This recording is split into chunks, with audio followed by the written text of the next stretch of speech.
ನ್ಯೂಸ್ಗೆ ಸ್ವಾಗತ. ಇದು ವೀರಶೈವ ಲಿಂಗಾಯತರ ಧ್ವನಿ.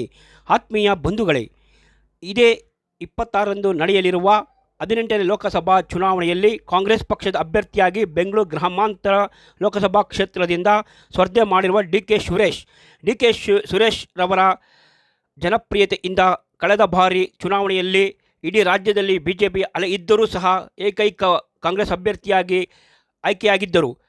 ಈ ಚುನಾವಣೆಯಲ್ಲೂ ಸಹ ಅವರೇ ಆಯ್ಕೆಯಾಗುತ್ತಾರೆ ಎಂದು ಮತದಾರರ ನಂಬಿಕೆಯಾಗಿದೆ.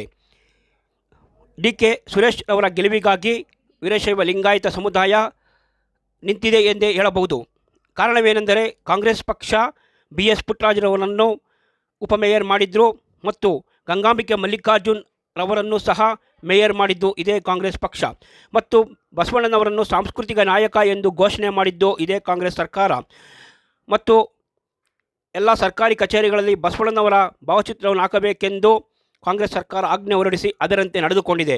ನುಡಿದಂತೆ ನಡೆದ ಈ ಕಾಂಗ್ರೆಸ್ ಪಕ್ಷದ ಅಭ್ಯರ್ಥಿಗಳನ್ನು ಗೆಲ್ಲಿಸುವಂತೆ ಸಮಸ್ತ ವೀರಶೈವ ಲಿಂಗಾಯತ ಮುಖಂಡರಾದಂತಹ ಮಾಜಿ ಉಪಮಹಾಪೌರದ BS ಪುಟ್ಟರಾಜುರವರು ಜನತೆಯಲ್ಲಿ ಮನವಿ ಮಾಡಿದ್ದಾರೆ.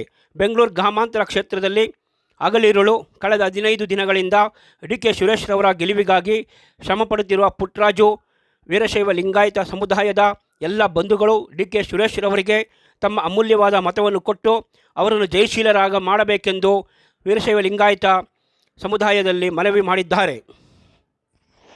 ಗ್ರಾಮಾಂತರ ಲೋಕಸಭಾ ಕ್ಷೇತ್ರದ ಡಿ ಕೆ ಸುರೇಶ್ ಅವರನ್ನು ಹೆಚ್ಚಿನ ಮತಗಳಿಂದ ವೀರಶೈವ ಲಿಂಗಾಯತ ಸಮಾಜದವರು ಮಾಗಡಿ ತಾಲೂಕಾಗ್ಬೋದು, ರಾಮನಗರ ತಾಲೂಕಾಗ್ಬೋದು, ಚನ್ನಪಟ್ಟಣ ತಾಲೂಕಾಗ್ಬೋದು, ಕನಕಪುರ ತಾಲೂಕಾಗ್ಬೋದು, ಆನೇಕಲ್ಲು, ಬೆಂಗಳೂರು ರಾಜರಾಜೇಶ್ವರಿ ನಗರ, ಬೆಂಗಳೂರು ದಕ್ಷಿಣ ಕ್ಷೇತ್ರ ಈ 8 ವಿಧಾನಸಭಾ ಕ್ಷೇತ್ರದ ವೀರಶೈವ ಲಿಂಗಾಯತರ ಬಂಧುಗಳು ನಿಮ್ಮ ಅಮೂಲ್ಯವಾದ ಮತವನ್ನು serial number 2 D K Suresh ಅವರಿಗೆ ಕೊಟ್ಟು ಅವರನ್ನು ಹೆಚ್ಚಿನ ಮತಗಳಿಂದ ಗೆಲ್ಲಿಸಿಕೊಡಬೇಕೆಂದು ತಮ್ಮಲ್ಲಿ ಪ್ರಾರ್ಥಿಸಿಕೊಳ್ಳುತ್ತಾನೆ. BS ಪುಟ್ಟರಾಜು, ಬೆಂಗಳೂರು ಮಹಾನಗರ ಪಾಲಿಕೆ ಉಪಮಹಾಪೌರರು, BS ಗಂಗಾಂಬಿಕೆ ಮಲ್ಲಿಕಾರ್ಜುನ್, ಬೆಂಗಳೂರು ಮಹಾನಗರ ಪಾಲಿಕೆಯ ಮಹಾಪೌರರು.